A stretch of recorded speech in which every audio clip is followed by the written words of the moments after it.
नमस्कार दोस्तों, मैं सुनील कुमार आपका स्वागत करता हूं आपके अपने चैनल क्या ऐसा होता है में। दोस्तों, सबसे पहले आप लोगों के लिए एक बेहद खुशी वाली बात है कि आप हिंदुस्तान में कहीं पे भी रह रहे हैं और आपको काल सर्प दोष पूजा, पितृ दोष पूजा या फिर किसी भी तरह की शनि दोष, मंगल दोष, किसी तरह की पूजा अगर आपको त्र्यंबकेश्वर में करानी है तो आपके लिए नंबर मिल गया है। आप इसके द्वारा ऑनलाइन बुकिंग कर सकते हैं। इस नंबर के माध्यम से आपको पूरी जानकारी दी जाएगी, वहां का मौसम कैसा है, कहां पे आप रुक सकते हैं, पूजा का कितना खर्चा आता है। क्योंकि अधिकतर लोग इसी बारे में पूछते रहते हैं कि भाई वहां पर कितना खर्चा आएगा, कितना पैसा मुझे देना पड़ेगा। तो दोस्तों चलो हम शुरुआत करते हैं सबसे पहले कि हमें किन बातों का ध्यान रखना चाहिए। दोस्तों देखो, हमारे समाज में तरह तरह के लोग रहते हैं, हर समुदाय के लोग रहते हैं। सबकी अलग अलग मानसिकता होती है, सब अलग अलग तरह से सोचने का, समझने का तरीका उनका एकदम अलग अलग होता है। अब जैसे काफी लोगों से मैंने बात की, काफी लोग मुझे बताते हैं कि भाई मेरे पिताजी का या दादाजी का श्राद्ध तो पंचमी को हो गया, तो उसके बाद तो श्राद्ध खत्म हो गए। तो इसीलिए ऐसे लोग क्या करते हैं कि जैसे उन्होंने देखा कि पंचमी षष्ठी वाले दिन अगर उनके परिवार में जो श्राद्ध होना था वो श्राद्ध हो चुका है, तो उसके बाद वो क्या करते हैं, वो अपने पुराने रूप में आ जाते हैं। जैसे जिन चीजों का उनको सेवन नहीं करना चाहिए था उनका वो सेवन स्टार्ट कर देते हैं। हमने पहली वीडियो में आपको बताया है कि जो पितृपक्ष होता है, पितृपक्ष में आप लहसुन, प्याज, मांस, मदिरा का आपको सेवन नहीं करना है। अब वो लोग क्या कहते हैं, वो लोग कहते हैं भाई जिनका हमें करना था श्राद्ध उनका तो श्राद्ध हो गया, अब तो हमारे तो पितृपक्ष खत्म हो गए, और वो इन सब चीजों को शुरू कर देते हैं। बल्कि ऐसा नहीं करना चाहिए, क्योंकि इसके बारे में आपको कुछ ऐसी जानकारी दे रहा हूं जो अंत के 3 दिन उन बातों का आपको विशेष रूप से ध्यान रखना होता है। त्रयोदशी, चतुर्दशी और अमावस्या। तो दोस्तों वही बात मैं आपको बताने जा रहा हूं, क्योंकि जब लोग ये सोच लेते हैं कि भाई हमारे घर पे तो जो श्राद्ध होना था वो हो चुका है, अब तो कोई लेना देना ही नहीं है, अब तो हम फ्री हो गए, 15 दिन की जगह हमने 5 दिन में ही सारी चीजें कंप्लीट कर दी। लेकिन ऐसा नहीं होता है ऐसा नहीं होता है, क्योंकि ना जो अंत के 3 दिन होते हैं, त्रयोदशी, चतुर्दशी और अमावस्या, ये बेहद खास होते हैं और हर परिवार की जिंदगी में इनका बेहद महत्व होता है। क्योंकि आपने अपने पिताजी का या दादाजी का या जिसका श्राद्ध करना था उसका तो कर चुके हैं, लेकिन आपकी जिंदगी से काफी चीजें ऐसी जुड़ी हुई हैं जो आपको दिखाई नहीं देती हैं। तो उसी बारे में आपको बात बताने जा रहा हूं कि हमें इन सब चीजों का किनका ध्यान रखना चाहिए। दोस्तों अंत के 3 दिन आपको विशेष रूप से इन चीजों का ध्यान रखना है। सबसे पहला यह है कि हमारे घर परिवार में, हमारे आसपास जो हमारा खानदान, जहां से हम लोग जुड़े हुए हैं रिश्तेदारियों की वजह से, वहां पे कहीं पर भी अगर कुछ ऐसे बच्चे होते हैं जो एकदम जिन्हें बोलते हैं शिशु या किशोरावस्था के लोग होते हैं, काफी बार ऐसा होता है कि वो धरती छोड़ के चले जाते हैं, जिनकी किसी कारणवश मृत्यु हो जाती है। तो ऐसे बच्चों का श्राद्ध हम त्रयोदशी वाले दिन करते हैं। काफी लोग ऐसे लोगों का जो बच्चे होते हैं उनका श्राद्ध करते हैं वो चतुर्दशी को। तो त्रयोदशी को अच्छा होता है, आपको उनका नाम लेना चाहिए। दूसरा, जैसे कि कुछ ऐसे लोग होते हैं जो जिनकी शादी नहीं हो पाई, जो पूरा अविवाहित जीवन उन्होंने गुजारा और उनके कोई संतान पैदा नहीं हुई, तो उनका भी श्राद्ध हम लोगों को त्रयोदशी को करना चाहिए। ये हम लोगों को ध्यान रखना चाहिए। श्राद्ध कैसे करते हैं, श्राद्ध आपको ये भी बात आपको ध्यान रखनी है कि श्राद्ध के समय सबसे पहले जिनका आपने श्राद्ध किया था, चाहे पिताजी हो या दादाजी, सबसे पहले जब भी आप पानी दे रहे हैं या आप कुछ भी पिंडदान कर रहे हैं, तर्पण कर रहे हैं, तो ये बात विशेष रूप से आपको ध्यान रखनी है कि सबसे पहले उन्हीं का नाम आएगा, सबसे पहले उन्हीं का नाम लेना है। उसके बाद आपके जो दादाजी होते हैं उनका नाम आना है, और उसके बाद जो अनजान लोग होते हैं जिनसे हम किसी कारणवश जुड़े रहते हैं, ये बात आपको विशेष रूप से ध्यान रखनी है। अगला, जब आपके परिवार में, घर परिवार में किसी ने किसी तरह के जानवर का पालन किया होगा, कुछ ऐसे जानवर होंगे, चाहे वो कुत्ता हो सकता है कि किसी कारणवश वो आपके घर के द्वार पर आ जाता था, उसने आपके यहाँ पे खाना खाया है या उसने कोई भी ऐसा समय आपके साथ व्यतीत किया है। तो ऐसे जब वो जानवर होते हैं, या फिर जैसे कोई गाय होती है, गाय आपने पाली और किसी कारणवश उसकी वहां पर मौत हो गई, तो ऐसी चीजों का भी आपको हमेशा नाम लेना है। सबसे पहले नाम आएगा आपके उन्हीं का जिनका सर्वप्रथम नाम आता है, या पिताजी या दादाजी या जो भी हैं। उनका नाम लेना है। तो ऐसे ही जो जानवर होते हैं उनका भी आता है, ये जरूरी होता है। और क्योंकि ये चीजें हमसे जुड़ी रहती हैं, हम क्या सोचते हैं कि भाई हमारे जो दादाजी थे उनका श्राद्ध हो गया, बात खत्म हो गई।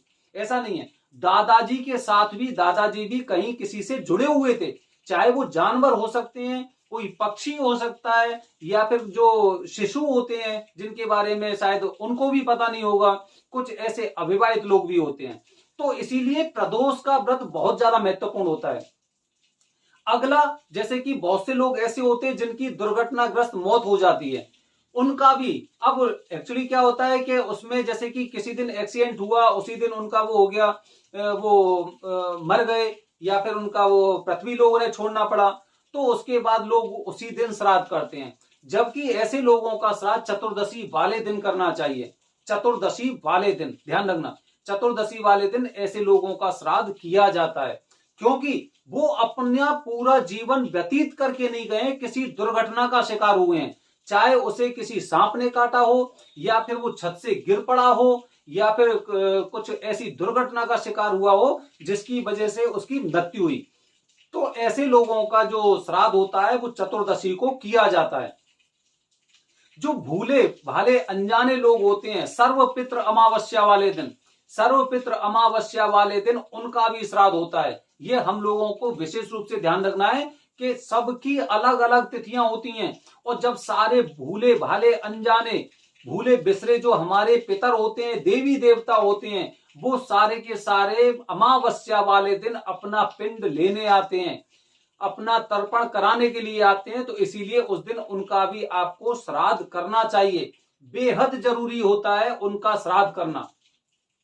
तो दोस्तों ये तो 3 चीजें हो गई कि 3 दिन आपको ये काम करना है। इसके साथ आपको एक बात विशेष रूप से और ध्यान रखनी है कि जो त्रयोदशी, चतुर्दशी और अमावस्या, त्रयोदशी, चतुर्दशी और अमावस्या को आपको 4 पिंड, जो धर्म के 4 पिंड होते हैं, उनका भी आपको वहां पर स्मरण करना है और पिंडे रखने हैं। धर्म के पिंडे अलग रखे जाते हैं, धर्म के पिंड अलग रखे जाते हैं, और उन पे भी आपको जल तर्पण करना है। और भूले बिसरे जो भी लोग होते हैं उनके नाम से सारी चीजें चलती हैं, क्योंकि आप जो श्राद्ध कर रहे हैं वो कुछ शिशु हो सकते हैं, आकस्मिक दुर्घटना का शिकार हो सकते हैं, कुछ अविवाहित हो सकते हैं, कुछ पक्षी हो सकते हैं, कुछ जानवर हो सकते हैं, या फिर कुछ भूले बिसरे लोग ऐसे हो सकते हैं जिनका हमें कुछ पता ही नहीं है और जिनके बारे में हमें बिल्कुल जानकारी नहीं है।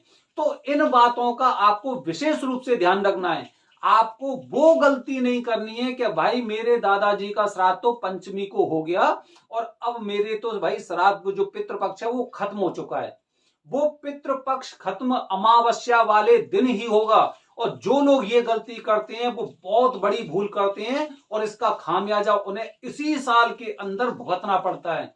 क्योंकि भाई जिन लोगों से, जिन शक्तियों से आप जुड़े हुए थे, वो शक्तियां भी अपना हक मांगने के लिए आपके घर पर आती हैं। और आजकल तो बारिश हो रही है, मतलब यह है कि सर्वपित्र अब बड़े खुश प्रतीत हो रहे हैं। और आप ये देखना, आप ये मेरी वीडियो आप सेव करके रखना, जो जैसा प्रतीत हो रहा है कि आजकल पितृपक्ष में जगह जगह बारिश हो रही है।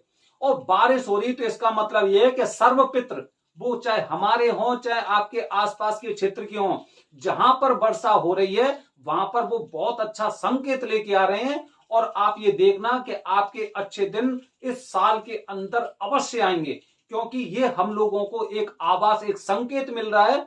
जब पितृपक्ष में बारिश होती है तो आपके जो सर्वपित्र होते हैं बड़े प्रसन्न होते हैं, लोग धार्मिक कार्यों की तरफ बढ़ रहे हैं।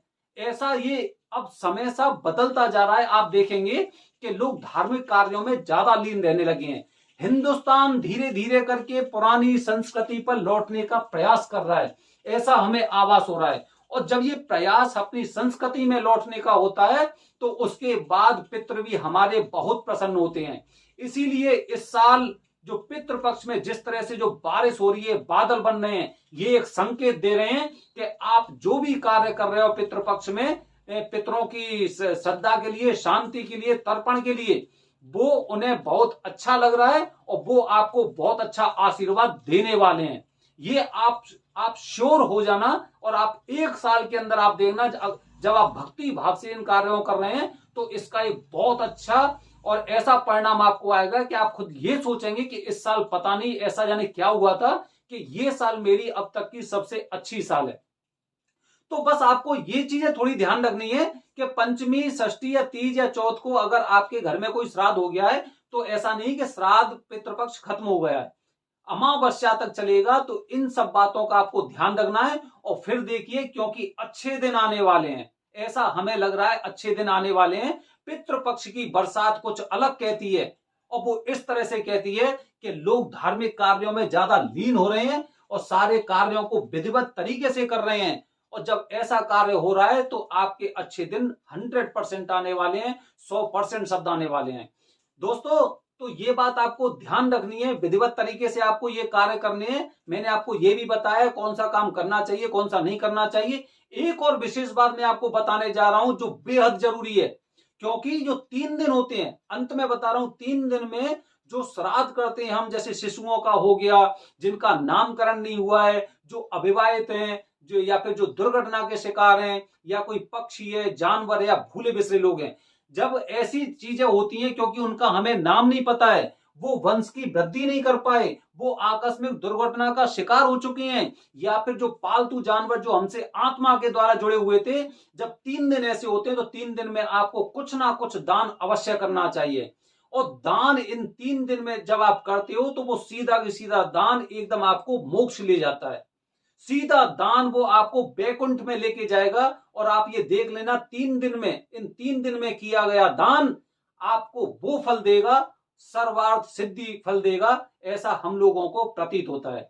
दोस्तों, आने वाली वीडियो में कुछ मैं जानकारी देने जा रहा हूं आपको, पितृपक्ष की एक अंतिम जानकारी। उसके बाद मैं कुछ और जानकारी शेयर करूंगा। तो दोस्तों, बने रहिए हमारे चैनल के साथ। धन्यवाद दोस्तों। जय हिंद, जय भारत, हर हर महादेव।